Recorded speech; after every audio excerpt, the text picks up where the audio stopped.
అనుమతినిస్తాడు. దానికి కూడా ఏంటి? అనుమతిస్తాడు. ఆదాము అవ్వ పండు తింటున్నప్పుడు దేవుడు చూస్తూనే ఉన్నాడు. దేవుడికి ఏం కళ్ళు మూసుకుపోలే, ఆకాశానికి ఈ భూమికి మధ్య ఏం అడ్డేమిలే. దేవుడు అక్కడి నుంచి డైరెక్ట్గా చూస్తూనే ఉన్నాడు. ఆదాము అవ్వ పండు తింటున్నప్పుడు వాళ్ళంతటా వాళ్ళు స్వయంగా చేస్తున్నారు కాబట్టి దేవుడు అనుమతినిచ్చాడు.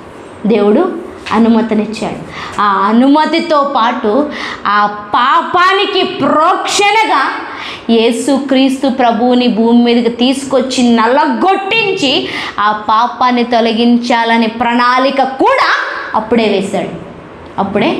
వేశాడు. మన జీవితంలో ఏదైనా జరుగుతుంది అంటే అది మన తప్పే, మన పొరపాటే, మన పాపమే. కానీ అది చేస్తున్నప్పుడు దేవుడు అనుమతినిచ్చి అది ఎలా తొలగిపోవాలో దానికి ప్రణాళిక కూడా వేస్తాడంట. ఏంటి? ఆ పాపం ఎలా తొలగిపోవాలో దానికి ప్రణాళిక కూడా వేస్తాడంట. ఈరోజు ఈ ప్రత్యక్షత ఉండాలి. దేవుణ్ణి నేత్రాలతో ఏం చేస్తాం? కళ్ళతో ఏం చేస్తాం?